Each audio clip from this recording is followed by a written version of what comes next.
And we are telling our members not to sing the Kasongo song. They should consider that these are our brothers, these are our sisters. There's another hand from up there that is frustrating this process, the hand of Kasongo and his executive. You see, that is why you say Parliament is under capture, and that's why we must speak out.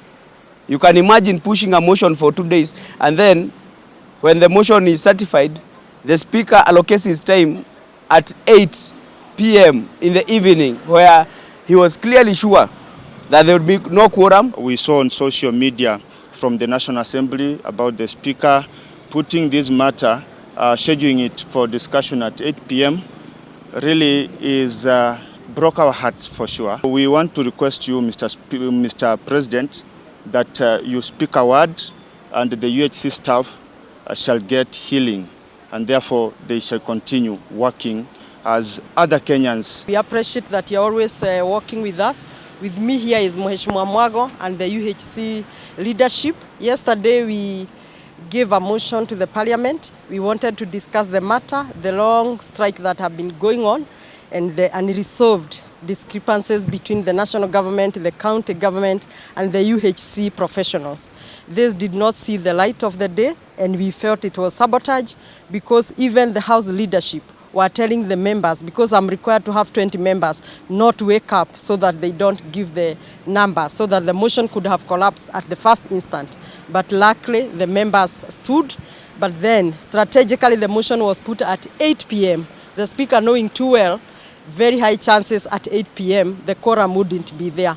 And as it was planned and pro-planned, obviously the quorum wasn't there. So the Parliament failed to discuss very important matters of the clinical officers, the healthcare professionals who are taking care of all Kenyans. And the business that was there ahead of that motion was the NADICO report, was the committee report, the business that could have waited, because the patients cannot wait. Even as we speak, they are still dying. The health workers are not in their premises. They are not working. The unresolved matter has been going on and on. The president have never spoken about it. Neither the opposition leader have ever spoken about it. So our brothers and sisters are left alone on the street to continue picketing, and no one is giving them any hearing ear.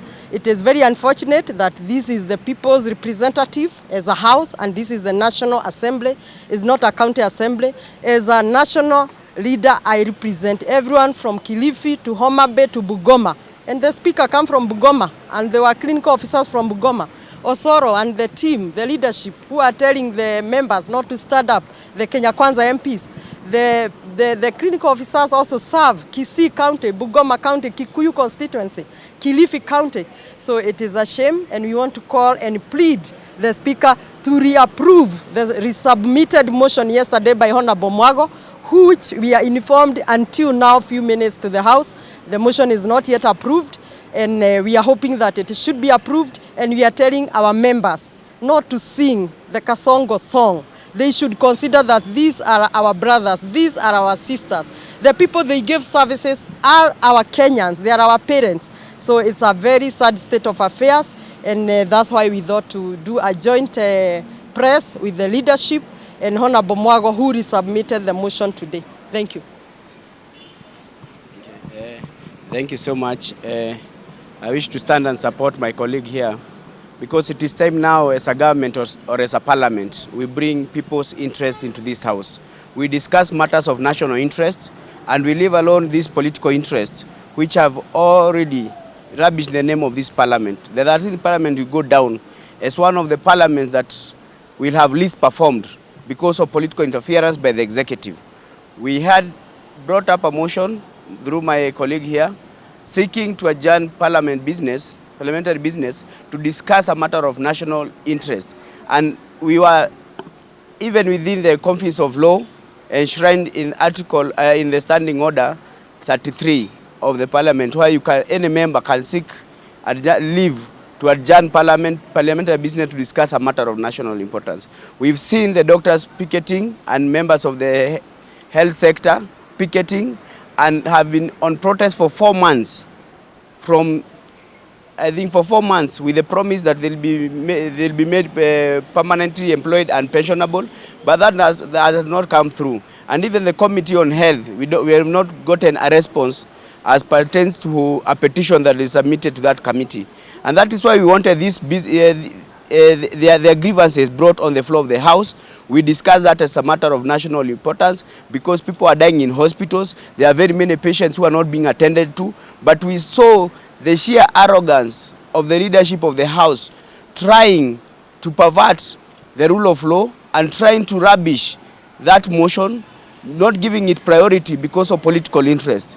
We are saying that's a shame and that should not be allowed to happen again. Let this House serve the interests of Mwananchi. Let us discuss how we treat even our employees. These are people who are contracted during the COVID-19 in the year 2020. And these people risk their lives to go out there and save Kenyans' lives. But right now, because the COVID is long gone, the government seems to have given them a blind eye.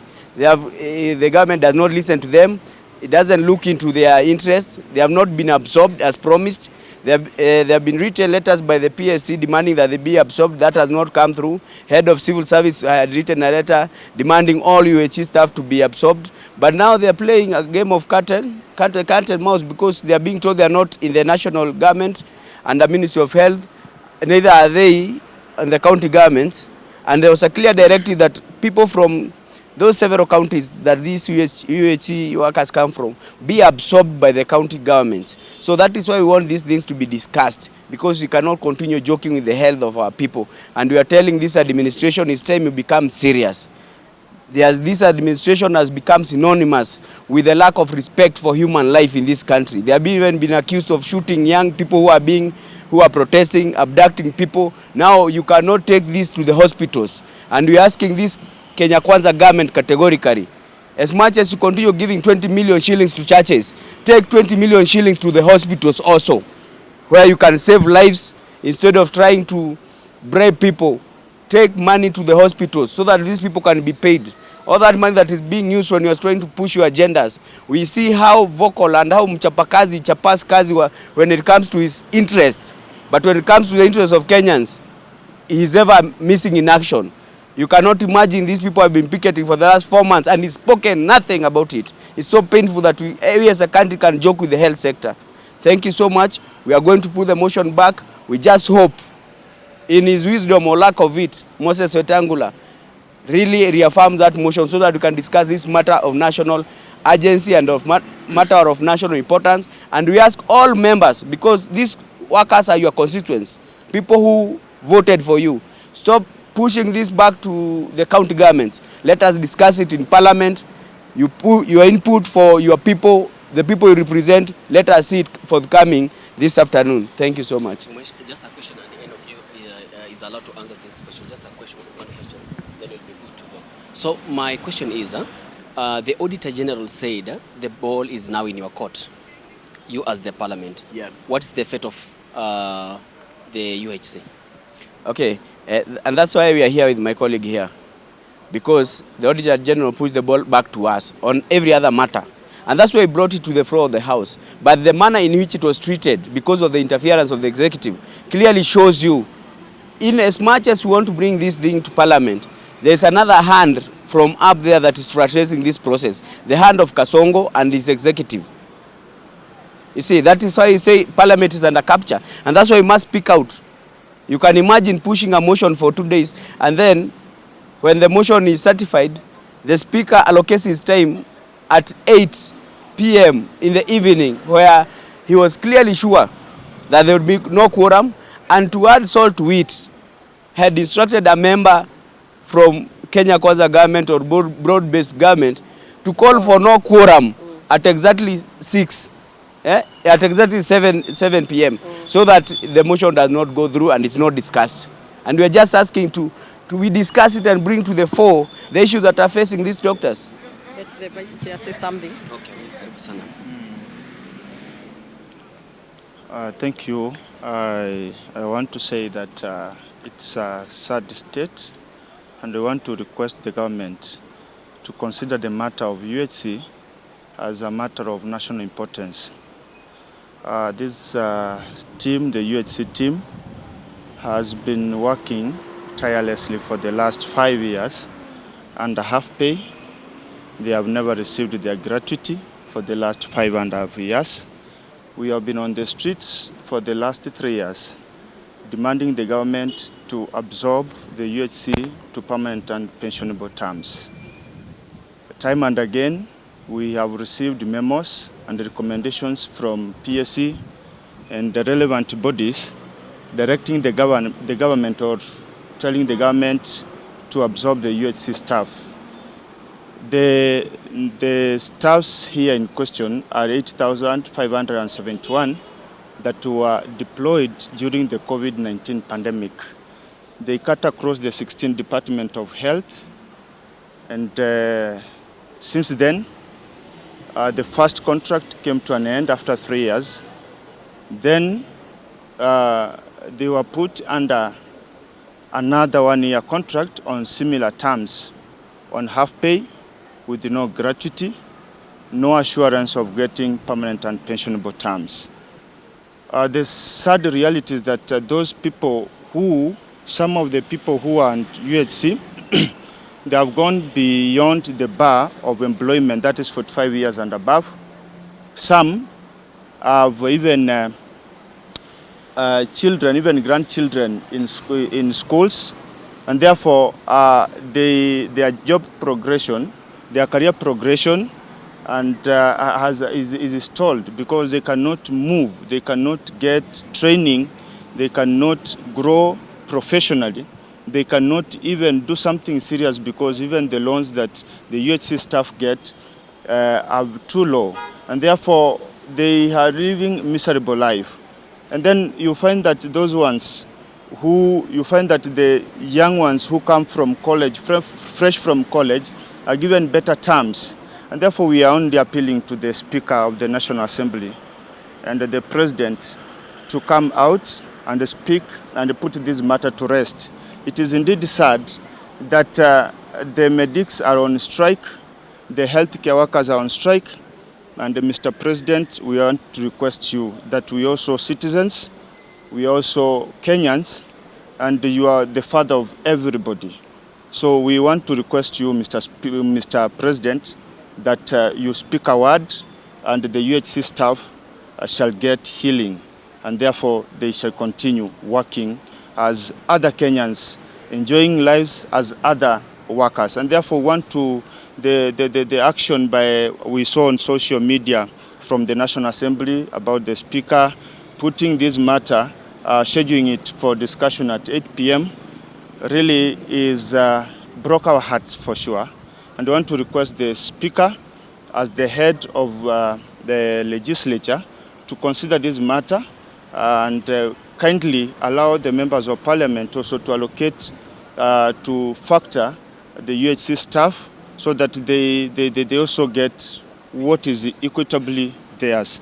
And therefore, I want also to request that as the Speaker is going to consider, is going to allow members of Parliament to discuss about this, this morning we were given a mandate to bring, we have served the petitions once more that we have addressed the National Assembly and the Speaker, both the Speakers of both houses, to also consider this matter. And we want to request that Mr. Speaker find it wise to sympathize and empathize with the UHC staff. Mr. Speaker, allow us also to grow like you've grown. Mr. President, I want also to request you that we have families. We have bills to cater for. We also want to grow professionally like you have grown from a Secretary General, KANU Secretary General, to a Member of Parliament, to a Minister, to a Deputy President, and now President. We also want that career progression, and so we want to grow professional. So, Mr. President, we humbly want to request you to speak a word, and this comes to an end. Thank you very much. Thank you so much. Thank you so much, Honorable Mwago and Honorable Wanjiku. Thank you for being here. Mine is just to tell the President, Mr. President, these people of UHC staff, I'm one of the UHC staff. These people, they are suffering. They get a half pay of what other people are getting. There is no career progression. They can't even develop in life. They were promised to be put on permanent and pensionable after the first contract of the 3 years. But what happened, the Ministry of Health decided to add another contract of 3 years, whereby without even the gratuity, in fact, even the 3 added years, they are not sure of their fate. So, Mr. President, these people, they are suffering. This is now like 4 months they are on strike. Kindly come in, come through. Come and sort this thing and once and for all. We've been trying so many times with petition coming to Senate, to Parliament. Every demonstration we come with every petition, but it's not working. I want to appeal to Honorable Wetangula. Please consider this matter with seriousness. These are doctors, these are health workers who are supposed to work to the citizens of Kenya. Please, we beg you, please come and arrest this matter. Thank you.